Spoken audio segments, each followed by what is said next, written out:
Alguns meses atrás, o meu professor de xadrez me falou uma coisa que culminou em amanhã, 18 horas da tarde, quinta-feira, será lançado o vídeo de 1929, a crise de 1929 completamente refeito, 1 hora e 40 de conteúdo de um estilo mais documentário que eu absolutamente adorei fazer e eu passei pelo processo ao longo dos últimos meses de não só parar de odiar o YouTube, mas de gostar de fazer isso de novo. Então, várias coisas aqui, eu quero conversar sobre isso no contexto de, o canal fez 10 anos de existência. Eu nem percebi ao longo de muito tempo, mas sim, primeiro, o vídeo 1929 existe. Se você é um assinante do canal, agora você pode pagar R$19,90 por mês, você pode já assistir o vídeo, ele não tá na versão 100% final, vou subir ela daqui a algumas horas, ainda tem algumas coisinhas pra finalizar, mas você pode se tornar um assinante do canal agora e já assistir ele.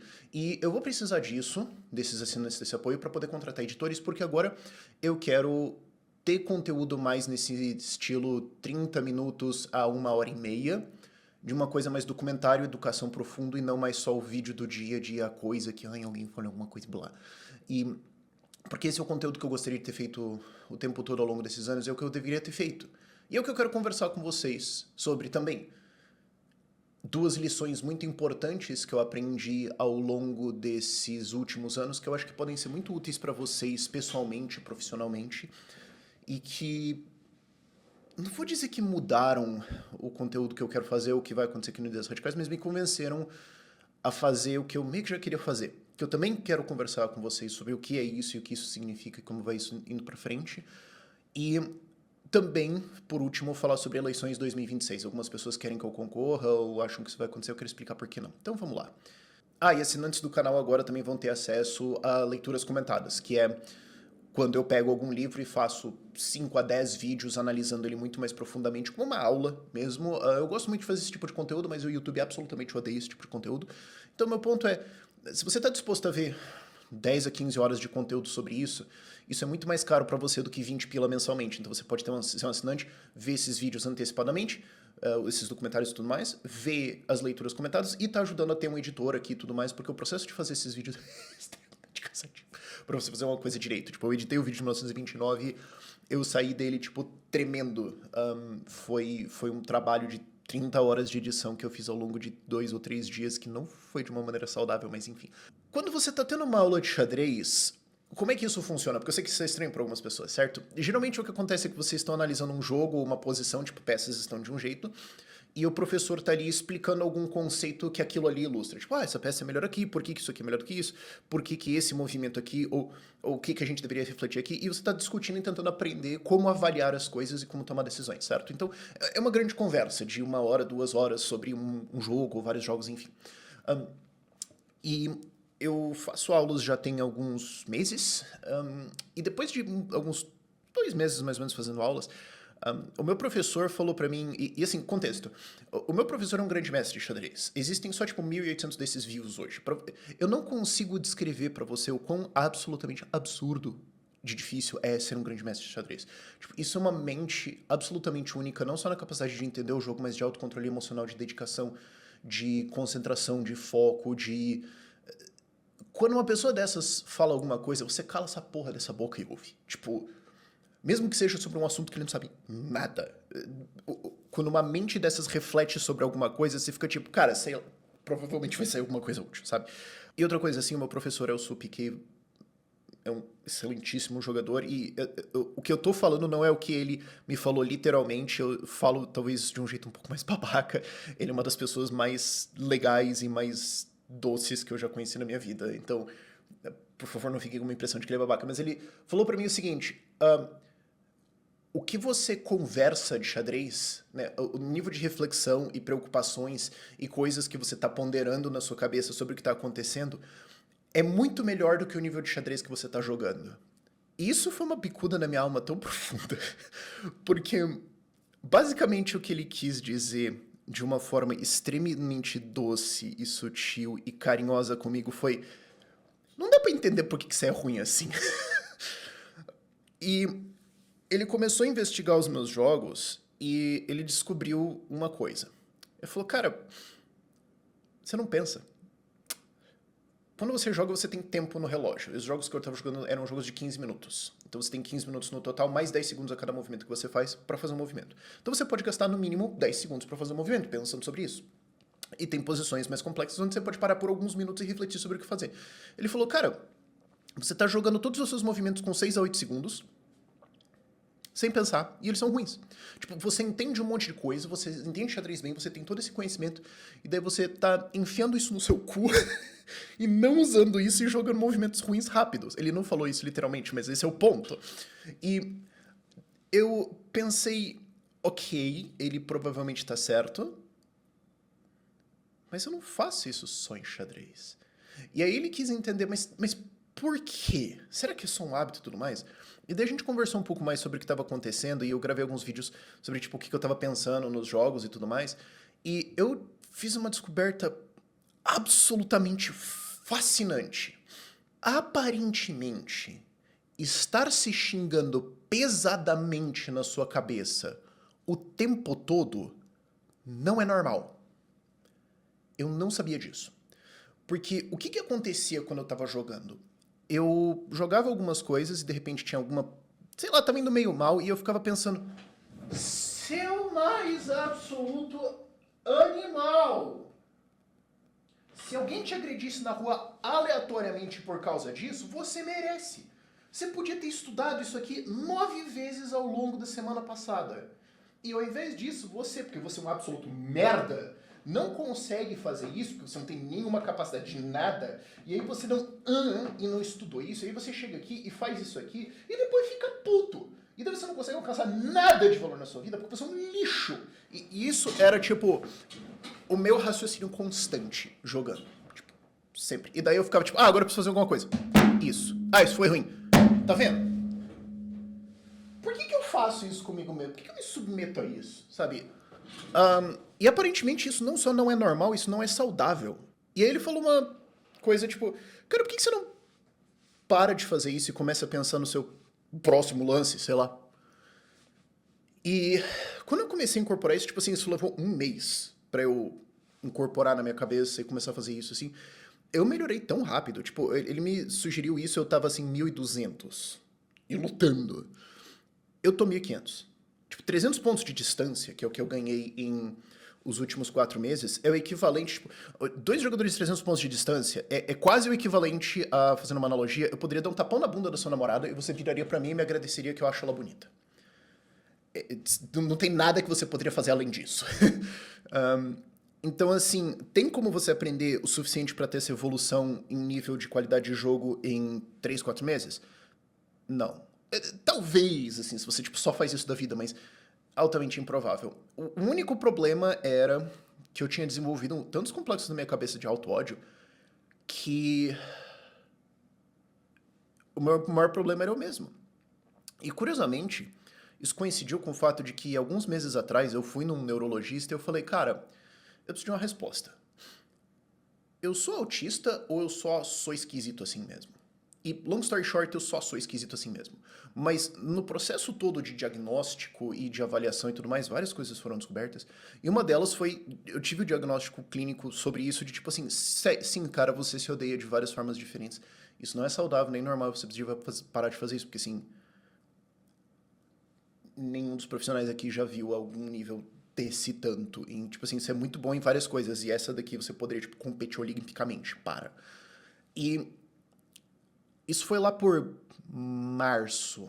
E eu comecei a entreter na minha cabeça, nesse ponto, a ideia de que talvez eu não seja absolutamente horrível em literalmente tudo que eu faço.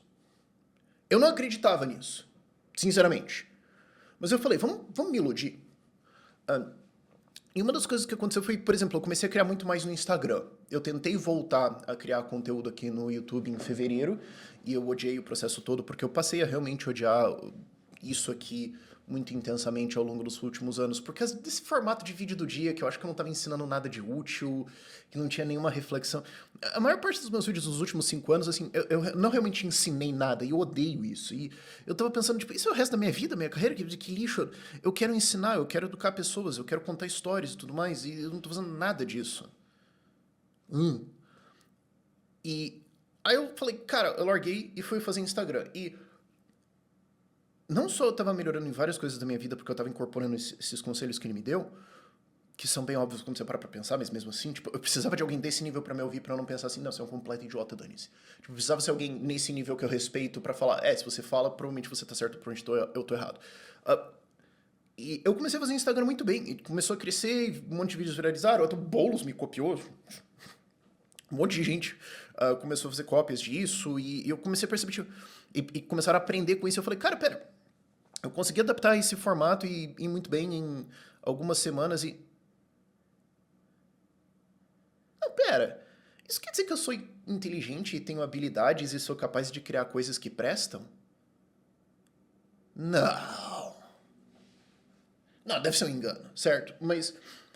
E eu consegui monetizar, inclusive, o meu Instagram ao ponto em que hoje 90% do meu faturamento pessoalmente, direto ou indiretamente, vem do Instagram. O YouTube hoje virou uma forma elaborada de perder dinheiro. Mas pensando de outra forma, eu tava livre. Tipo, eu não preciso mais fazer o vídeo do dia. Eu não preciso fazer nada. Eu posso só fazer os vídeos que eu quero, da forma que eu quero. E... E foda-se. Eu tô livre. E isso foi muito libertador, pessoalmente, pra mim. Isso foi ali por maio que isso aconteceu. Foi depois do Fórum da Liberdade, foi em maio, provavelmente. Que isso tudo virou. E aí eu parei quase completamente de fazer vídeos e comecei só a fazer o que eu queria. E eu comecei a falar, não, pera. Então eu posso finalmente fazer o que eu quero. Porque uma das coisas que me irritou muito sobre o meu conteúdo nos últimos anos é que essa porcaria de vida do dia, e, tipo, assim, não entendo isso como, tipo, sei lá, um ataque contra o Peter ou um cápsula. Eu admiro o Ricardo profissionalmente no nível que... Puta que pariu, sabe? Mas não é o conteúdo que eu gosto de fazer, o que eu gosto de assistir. Eu sempre assisto canais tipo Cool Worlds, ou a Dr. Beck, ou Astrum, que são canais de astronomia, que são vídeos mais densos de tipo meia hora de conhecimento. Eu sempre assisto vídeos de história ou de economia ou de várias coisas assim que são nesse range. De vídeos mais editados, vídeos mais produzidos, vídeos com maior conhecimento, com aprendizado. Eu não quero saber a fofoca de hoje. Eu realmente profundamente não me importo. Eu não tô dizendo que não é importante, eu não tô dizendo que não é relevante. Eu só tô dizendo que, você lembra o que aconteceu na política quarta-feira, 3 semanas atrás? Não, exatamente. As coisas que vão mudar a nossa sociedade, você como pessoa e o mundo e tudo mais, não são o que aconteceu hoje. São lições, são valores, são aprendizados, são conhecimentos, são... Você entende? E era isso que eu queria fazer. E eu falei, cara, finalmente eu posso fazer isso. Eu posso fazer um vídeo por semana, se eu tiver um editor pra me ajudar, em que eu pesquiso profundamente, ensino alguma coisa, mostro alguma coisa de história pra vocês, e todos os vídeos vocês vão sair pensando, agora eu melhorei como um indivíduo por causa disso aqui.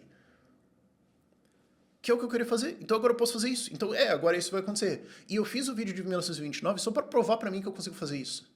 E eu fiquei pensando, mas pera, eu vou pegar, tipo, basicamente o maior meme do canal e vou de primeiro fazer isso? Porque vai que vai... Tipo, não seria melhor eu pegar outros conteúdos e fazer isso primeiro e ficar bom nisso e depois refazer? Eu falei, não, eu preciso tirar esse fantasma da minha frente, eu preciso matar essa merda. Isso é uma das coisas que eu mais me arrependo de como fico quase tudo que eu produzi até hoje. Mas essa foi uma coisa que realmente eu falei, cara, isso é tão importante, você fez uma coisa tão merda. Por quê? Eu falei, não, vou refazer isso direito. E foi dias escrevendo e eu, de repente, olhei e falei, cara, é verdade, eu gosto disso. Eu não sei há quanto tempo que não acontecia de eu esquecer de almoçar, e esqueci de jantar e perceber, tipo, são 10:30 da noite, por isso que eu tô tremendo. Eu tô com fome. Eu achei que a dor de cabeça fosse de outra coisa, mas não, é só que, tipo, eu preciso me alimentar. Deixa eu ir jantar, ou sei lá, almoçar. E olhar pro texto e falar, cara, tem informação aqui, eu tô gostando de fazer isso, tô me divertindo, tem... Uau! E depois que eu terminei o texto, eu fiquei 2 semanas com medo de começar a gravar, de falar, eu vou cagar isso aqui tudo de alguma forma. De alguma forma. Mas eu me convenci, comecei a gravar, eu tive que regravar tipo 3 vezes por causa de áudio ruim, um monte de coisa.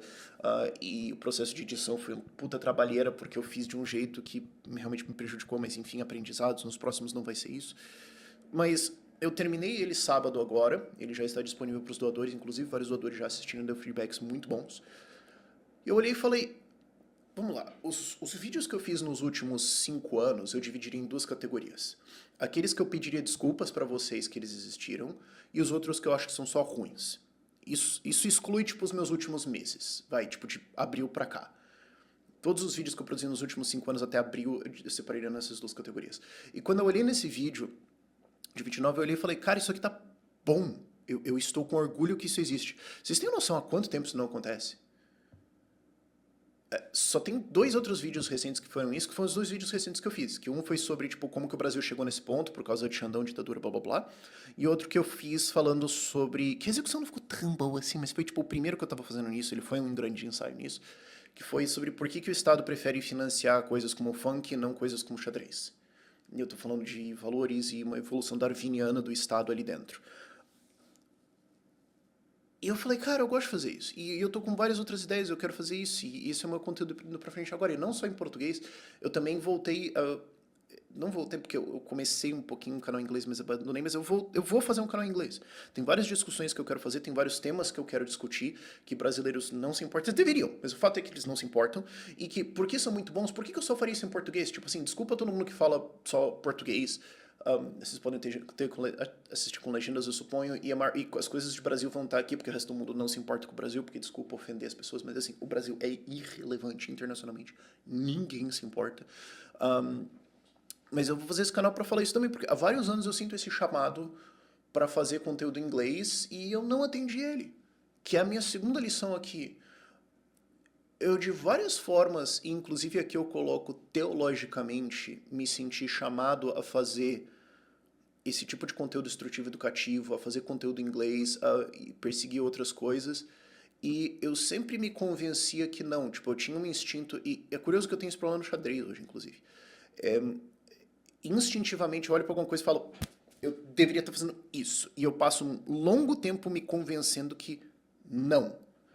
E aí eu não faço isso e faço outra coisa porque alguém blá, e enquanto eu não gosto disso, e depois de 2 anos eu olho e falo, eu devia ter só feito aquilo que... Eu sinto esse chamado muito grande a fazer conteúdo em inglês, então vai ter vídeos nesse outro canal em inglês também, o link vai estar na descrição. Eu sinto esse chamado para fazer esse conteúdo mais educativo, porque eu sinto realmente muito falta disso. E eu sei que era isso que eu devia estar fazendo há, no mínimo, 5 anos. Mas ao longo desse tempo todo eu me desconvenci a fazer isso. Me forcei a fazer várias coisas que eu não queria por causa de... eu me odeio. Não tem nenhuma outra justificativa melhor que isso. E eu não confiava no que eu não acreditava assim ideologicamente, mas no que eu acreditava de análise de o que eu deveria estar fazendo. O que inclusive me motivou a concorrer, assim. E eu debati bastante na minha cabeça se eu devia entrar nesse assunto ou não, e eu resolvi que sim, porque transparência. Desculpa todo mundo que foi um doador e um apoiador da campanha, ou que votou em mim, ou que acreditou nisso e tudo mais, mas assim, eu não queria ganhar. Não era o meu sonho. Sabe o que aconteceu? Um cristão não está autorizado a cometer suicídio. E se eu fizesse isso, também minha mãe ia ficar sozinha. Então, mas eu também não tenho nenhuma, não tinha até o fim de 2024, nenhuma vontade de nada. Tipo, você me fala assim, nossa, Rafael, você acabou de ganhar essas coisas de patrimônio e riqueza. Eu só ia olhar e falar, ah, mais uma responsabilidade e um jeito que eu vou encontrar de decepcionar todo mundo. Certo? Tipo, eu não... Você falou assim, ah, você ganhou toda essa fortuna e coisas aqui, eu ia olhar e falar... Você entende que eu vou destruir tudo isso aqui de alguma forma fantástica e decepcionar todo mundo e... Isso aqui é um evento ruim e todas as pessoas vão sair prejudicadas por causa disso, né? Tipo, essa era a minha mentalidade de 2020 até 2024. Então, porque eu não tinha nenhuma... nada de nada, eu falei, bom... Ah, sei lá, vamos pular nesse moedor de carne que é mandato. É uma das piores coisas que você pode fazer com você mesmo pessoalmente. Desculpa quem quer concorrer, mas vocês sabem disso. Mas já que eu não tenho vontade de nada, vamos pelo menos fazer isso, né? Tipo, tomar esse sacrifício pela galera. Eu quero? Não. Mas eu quero alguma coisa? Não. Então vamos fazer isso. Esse foi o meu raciocínio inteiro. Só que daí eu percebi que não, eu não quero fazer isso e não é meu sonho. Tipo, hoje eu ajudo vários mandatários em todos os níveis a fazer várias coisas, a implementar várias coisas. Várias coisas que vocês se preocupam, de várias formas eu tô trabalhando no backstage para ajudar a acontecer ou para impedir de acontecer. Eu só não posso entrar em detalhes nisso, por isso que eu não fico falando muito sobre. E eu tive um sucesso bem considerável com isso, o que eu deveria ter ouvido como um sinal de que era isso que eu deveria estar fazendo, e não concorrendo. Mal. Mas eu não tenho a menor vontade de ter mandato. Tipo, não é para isso que eu nasci, não acho que é para isso que Deus me botou na Terra. Não é o que eu gosto de fazer. E o momento que me deu uma estalada de... Rafael, você devia estar fazendo isso. Foi num show do Linkin Park. De todas as coisas do mundo. O Linkin Park voltou e eu fui assistir eles no Allianz Parque. Eu tava assistindo o show e tentando não chorar. E aí eu percebi... Rafael, tem 40 mil pessoas nesse estádio assistindo esse show, tentando não chorar. Trocou o vocalista? Trocou, porque o anterior morreu. E eles trouxeram uma vocalista que é diferente, mas não tem como ser igual. Não existe voltar. E ao longo da carreira deles, né, você teve os primeiros CDs que foram uma coisa, depois você teve os CDs que foram outra, e teve gente que não gostou, teve gente que depois aprendeu e viu e tudo mais, e teve que trocar o vocalista e algumas pessoas da banda trocaram e tá todo mundo aqui, a gente tá adorando todas as músicas, tem 25 rodinhas de gente pogando, tá todo mundo surtando, tentando não chorar, isso aqui tá sendo fantástico, ninguém se importa com o passado. Ninguém se importa. Tipo assim, passou, foi. Isso aqui está maravilhoso. Eu nasci pra ser um bardo. Eu nasci pra fazer esse tipo de coisa. Eu nasci pra criar, pra educar, pra inspirar pessoas. Eu não nasci pra... Eu não fui colocado por Deus nessa terra pra ter um mandato. Eu odeio essas pessoas. Eu não quero fazer isso, eu não tenho a mínima inspiração a fazer isso. E é possível voltar de isso tudo e tá aqui e isso acontece. Eu deveria fazer isso. É curioso como essas coisas são, sabe? É curioso como ao longo de 10 anos de uma carreira, obviamente você vai cometer vários erros, você vai cometer vários aprendizados, mas no fim das contas as duas lições são: para de ficar remoendo o passado, tipo... Ah, sim, você errou um movimento no jogo de xadrez até agora. Não tem como voltar. Agora você olha pro tabuleiro e fala: o que eu deveria estar fazendo agora? É isso. Inclusive eu tive um jogo hoje, onde, tipo, antes de eu gravar isso aqui, em que alguns meses atrás eu ia ter socado a mesa, tacado o monitor na parede, ido embora e ficado puto pelo resto do dia. E aí eu olhei e falei: não, pera, Rafael, para. Sim, você perdeu um cavalo, mas olha pro tabuleiro, tenta ganhar. Tenta ganhar, olha pra isso. O que você vai fazer agora? Caralho, é mate em 13. E eu realmente calculei ele. Não os 13 movimentos, mas eu olhei e falei: é essa sequência e depois tem várias coisas que ele vai postergar no meio, mas ele morreu, acabou, eu ganhei. E era. Para de ficar se xingando, pensa no próximo movimento e confia no teu instinto. Se eu só tivesse feito isso, se eu tivesse confiado no meu instinto ao invés de fazer o que eu acho que falta, ou o que eu acho que os outros gostariam, ou blá blá blá, ou tivesse me convencido. Se eu só tivesse confiado no meu instinto, eu teria uma posição muito melhor agora, mas eu acho que assim, é impossível, especialmente sem ninguém profissional nisso para me aconselhar, não é razoável esperar que as pessoas tenham uma carreira perfeita. Eu lembro tem um powerlifter chamado Dave Tate que ele fala que existe entre você virar bom e excelente, existe um gap de 5 a 20 anos que ele chamava de The Void, que é onde você já é muito bom no que você faz e você sente que você está andando de lado, às vezes para trás, e você sente um vazio e você não sabe o que está fazendo. E de repente, ao longo de todas essas coisas que você juntou nesse período de vazio, coisas clicam na sua cabeça e você fica tipo, e daí você vira a curva para ser excelente. O que a maior parte dos profissionais não vai fazer na vida, inclusive. Se eu fizer isso ao longo da minha vida, eu vou ficar muito feliz. Eu acho que eu ainda tô nesse void, e eu entendo o propósito dele. Eu não fico mais puto, eu não remoo mais isso, eu não tenho mais raiva disso, eu tinha muita raiva disso. E de mim mesmo. Mas eu aprendi essas lições e agora eu vou fazer o que eu sempre quis fazer. Eu não quero ser o Javier Milei do movimento, eu não tenho o menor interesse nisso. Desculpa quem gostaria que eu fosse, mas é a realidade. Eu não tenho o menor interesse nisso. Eu tenho interesse de ser o Carl Sagan no movimento. Eu tenho interesse de ensinar, de criar, de mudar coisas na cabeça de vocês e de plantar não só o amor por liberdade, mas o amor por valores e por um desenvolvimento humano na cabeça das pessoas.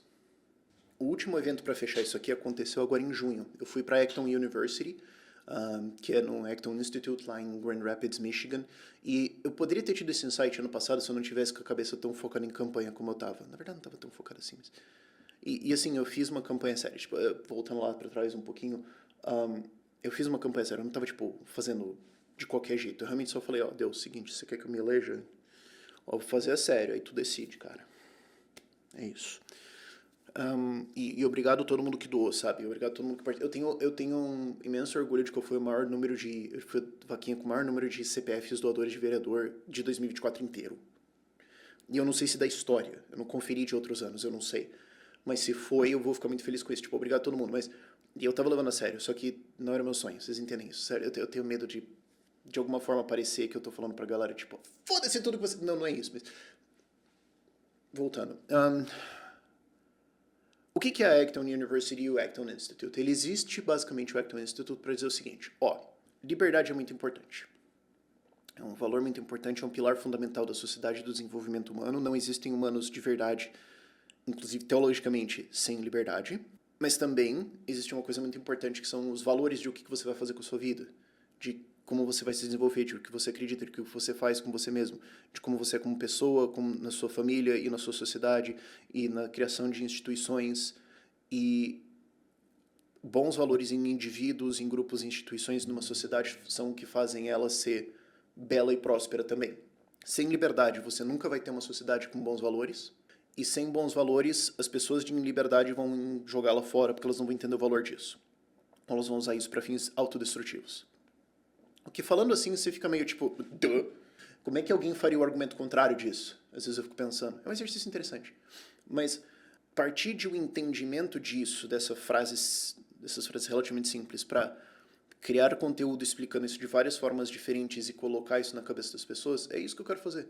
E o Acton existe para isso, e isso ajudou muito a responder um vazio que eu sempre senti, porque eu sempre tive um apreço por desenvolvimento pessoal, por aprender, por criar, e eu acho que eu virei libertário em boa parte por isso, porque eu percebi que a maior barreira para eu me desenvolver como pessoa e fazer o que eu gostaria é os outros achando que eu tenho que sustentar eles ou me impedindo de fazer as minhas coisas porque eles não gostam.